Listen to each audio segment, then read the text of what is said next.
Caríssimos confrades capuchinhos, na pessoa do Frei Nilton, vigário provincial em exercício, do Frei Reginaldo, pároco e guardião desta fraternidade, minha saudação aos demais confrades, às caríssimas irmãs capuchinhas de Madre Rubato, irmãos e irmãs na ordem franciscana secular e juventude franciscana, queridos irmãos e irmãs que rezam conosco aqui na Igreja Santa Cruz e nos acompanham de coração e na fé através da TV Nazaré e das redes sociais.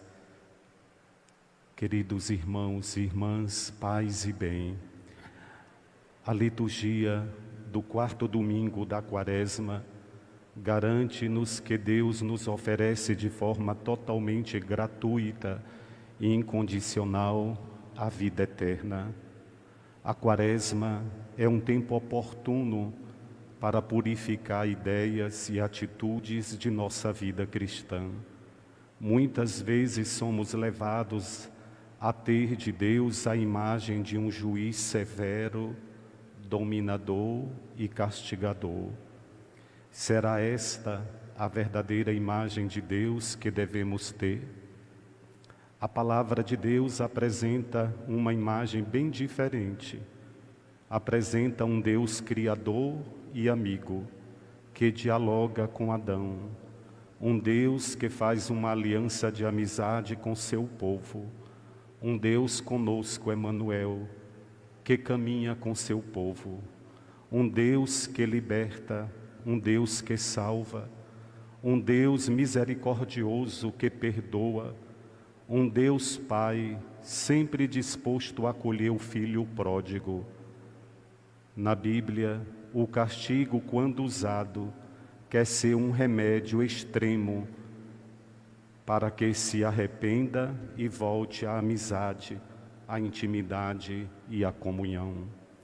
Hoje, como igreja no Maranhão, presente neste território diocesano de Grajaú, celebramos os 120 anos do martírio de Alto Alegre, as primícias do século, como afirmara o Papa Leão XIII, um acontecimento histórico marcado por tantos relatos, às vezes contraditórios, muitas vezes marcado pelo juízo dos interesses de ontem e de hoje, carregado de preconceitos de uns para com os outros, julgamentos e até condenações, dentro e fora da comunidade cristã que é a Igreja. Queridos irmãos e irmãs, é tempo de trocar as lentes e ver além do acontecimento, do que já não tem mais como retroceder. É tempo de construir uma nova página na história, não de grandeza de construções, não de vantagens de uma cultura sobre a outra, não de culpas de uns para com os outros. É tempo de redescobrir o grande amor de Deus Pai, o grande amor de Tupã, que nos criou com amor e deseja que vivamos todos como irmãos e irmãs. Somos todos parentes um dos outros. Cessem os preconceitos, derrubem-se os muros de separação teológica, criem-se as pontes de diálogo, aproximação, amizade, respeito. Ergam-se os olhares de amor, compaixão, amizade. Cessem as palavras ofensivas, preconceitos históricos e abramos caminhos para descobrir a beleza do sentar juntos como parentes, partilhando a vida, o sonho, as utopias, as lutas e esperanças. No ventre da Mãe Terra, precisamos dar as mãos e dançar a ciranda do reino, embalada pela melodia de uma ecologia integral, cuidando da casa comum, respeitando as diferenças, na mística que nos integra num único corpo, no abraço paterno e materno de Deus Pai Criador. Na aurora de tantos anos, urge o tempo de pedir perdão. Chegou a hora de alguém pedir perdão. Por isso, peço perdão em nome da igreja que está em Grajaú. Peço perdão como filho de São Francisco que sou, sendo capuchinho, por todos os atos que aconteceram, pelos que não aconteceram, pelas omissões que tivemos, pelas indiferenças diante de tantos gritos, vozes, dor e sofrimento ao longo desta história. Pedimos perdão pela indiferença que nos distanciou, criando muros de preconceitos e separações.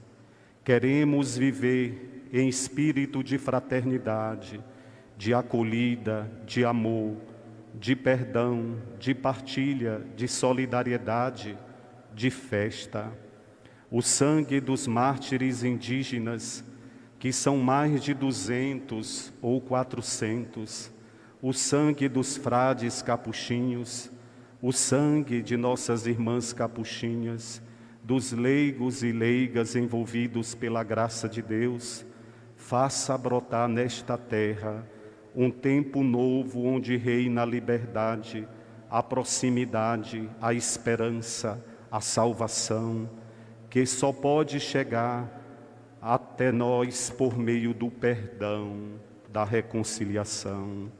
Imploramos perdão com o sangue da misericórdia que nasce do lado direito de Jesus, transpassado do alto da cruz. Nesta igreja dedicada à Santa Cruz, no centro desta cidade de Barra do Corda, onde tantas coisas aconteceram, seja sinal vivo de misericórdia, de compaixão. Viu, teve compaixão e cuidou. A partir dos gestos de Jesus, vivamos um tempo novo de missão, de evangelização, de colaboração. É tempo de amar, de cuidar.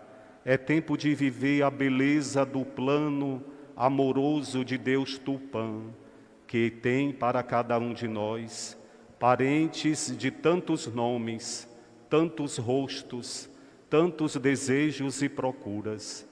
Queremos com Jesus caminhar a cada dia como discípulos missionários, interligados pelo sonho de Deus para todos nós, vida, salvação, fraternidade.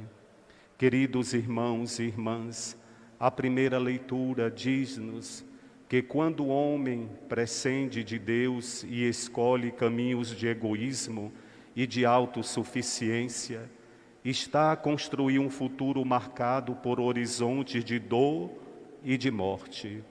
No entanto, diz o autor do livro das Crônicas, Deus dá sempre ao seu povo uma oportunidade de recomeçar, de refazer o caminho da esperança e da vida nova.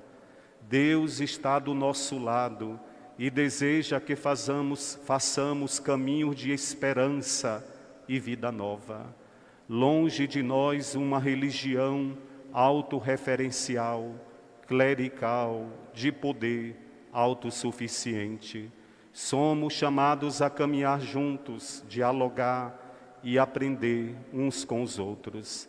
Caminhar de forma sinodal, em rodas de conversa, escutar a Deus que nos fala e nos compromete em cuidar da criação, da casa comum, da terra-mãe, das pessoas que nela vivem e precisam de direito, dignidade, justiça. A segunda leitura ensina que Deus ama o homem com um amor total, incondicional, desmedido. É esse amor que levanta o homem de sua condição de finitude e debilidade e que Ele oferece esse mundo novo de vida plena e de felicidade sem fim, que está no horizonte da nossa existência. Deus nos criou por amor cada indígena, cada um de nós, cada pessoa humana. Toda a criação é obra amorosa de Deus. O amor de Deus nos faz irmãos. O amor de Deus é salvação. O amor de Deus é redenção, é vida nova. São Paulo afirma: Deus é rico em misericórdia. Deus é rico em misericórdia. Deu-nos a vida justamente com Cristo, quando estávamos mortos por causa de nossas faltas. Queremos viver, queremos Deus, queremos salvação. É o que nos importa, por isso pedimos e oferecemos misericórdia pelos acontecimentos da história que não revelaram as cores do amor, da verdade, da compaixão, do Evangelho. No Santo Evangelho, São João recorda-nos que Deus nos amou de tal forma que enviou o seu Filho único ao nosso encontro, para nos oferecer a vida eterna. Somos convidados a olhar para Jesus e aprender com Ele a lição do amor total, a percorrer com Ele o caminho da entrega e do dom da vida. É esse o caminho da salvação, da vida plena e definitiva. No Evangelho, Jesus também se revela como Salvador e não como juiz. A missão de Cristo no mundo e na história é salvar e não condenar. É a conclusão do diálogo de Jesus com Nicodemos, que nas trevas da noite vem falar com Jesus à procura de luz. No final, descreve o projeto de salvação de Deus. Deus amou tanto o mundo que lhe deu seu próprio Filho, e este não veio para julgar o mundo, mas para salvá-lo. Precisando, não há vida, sem amor não há respeito, sem amor não há fraternidade, sem amor não há salvação, sem amor não existe perdão. Queridos irmãos e irmãs, no deserto, os hebreus olhavam para a serpente levantada por Moisés como sinal de cura e libertação. Faz lembrar a cruz onde foi levantado o Filho do Homem. Da cruz de Jesus brota a vida e a saúde para toda a terra. Ao olhar com fé para esse sinal, ficamos curados. O texto do Evangelho de João nos convida a contemplar uma história maravilhosa. O amor de Deus oferece ao homem vida plena e definitiva. Aos homens compete aceitar ou não o dom de Deus. Jesus não veio condenar e excluir ninguém da salvação. Ele é a luz divina enviada ao mundo para mostrar o caminho da verdade e da vida que conduz a Deus. As pessoas podem rejeitar Jesus e sua missão, permanecendo nas trevas do egoísmo, rejeitando Jesus e sua missão, ou então aceitar a proposta de Jesus e seguir seu projeto, deixando-se envolver pela luz da fé e da salvação. Segundo São João, o julgamento não é pronunciado por Deus, mas pela escolha que cada um faz diante da luz de Cristo. Quem nele crê não é condenado, mas quem não crê já está condenado. A luz veio ao mundo, mas os homens preferiram as trevas. Por isso a decisão no julgamento não é propriamente Deus quem faz. Somos nós que escolhemos. Não é apenas no fim do mundo, mas é aqui e agora. Cada instante da vida é tempo de salvação ou tempo de condenação. Salvem-se os que praticam a verdade e se aproximam da luz. Condenam-se os que praticam o mal e preferem as obras das trevas. A salvação é um dom gratuito de Deus oferecido a todos. Tudo depende de nossa aceitação ou não da proposta de Cristo. O Evangelho fala do amor de Deus, que chega ao ponto de dar o seu próprio Filho, e insiste também na responsabilidade de cada ser humano, de cada homem, de cada mulher, que deve fazer uma escolha diante desta proposta de amor. Cristo quer ser nosso Salvador, não o nosso juiz. Queridos irmãos e irmãs, diante do testemunho dos nossos mártires de Alto Alegre, resta-nos olhar para o homem no alto da cruz, o sinal que devemos buscar, o sinal que devemos desejar, o sinal que devemos procurar seguir para que haja luz nesse tempo que se chama hoje, e luz que ilumina a história, não só de 120 anos, mas toda a história que padece de luz, para dissipar a escuridão, abrindo novos caminhos que nos possibilite caminhar juntos no amor, na corresponsabilidade, que somos chamados a cuidar um dos outros, da casa comum, para que haja vida plena nesta terra e vida em plenitude no coração de Deus, nossa morada definitiva. Esse caminho exige conversão de todos nós envolvidos nesta bonita história da salvação. Exige diálogo, acolhida, respeito, superação dos preconceitos, pois do que era dividido, Deus fez unidade. Exige conversão do coração e da mente, para que possa nascer atitudes e gestos novos, de acolhida, de unidade, de comunhão, de solidariedade. Neste dia, nos unimos no coração, como assim falamos com Dona Ione, cacique da aldeia em Alto Alegre, no município de Genipapo dos Vieiras, em nosso último encontro. Queremos caminhar na proximidade, no diálogo, na fraternidade. Desejamos e queremos caminhar como filhos do mesmo Pai, se ajudando, escutando, traçando caminhos novos de perdão e de reconciliação. Na pessoa desta cacique, me dirijo a todo Guajajara, presente neste território e para além dele, para recomeçar um tempo novo, um tempo marcado pela luz do Evangelho, da fraternidade, da escuta, do diálogo, do caminho que deve nos conduzir ao reino de fraternidade, de justiça, de dignidade e de cidadania. Neste dia em especial, também nos unimos ao nosso querido Papa Francisco, que celebra seu 8º ano de sua eleição como sucessor de Pedro.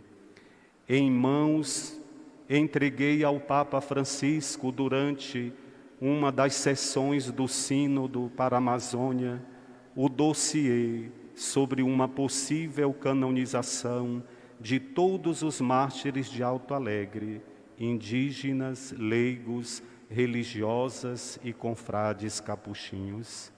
Pedimos, pela intercessão de São José, a graça de fazer caminho de unidade, de unir o dividido, fortalecer o caído à beira do caminho, alargar nossos passos, estender nossas mãos, dilatar nossos corações, iluminar nossa missão.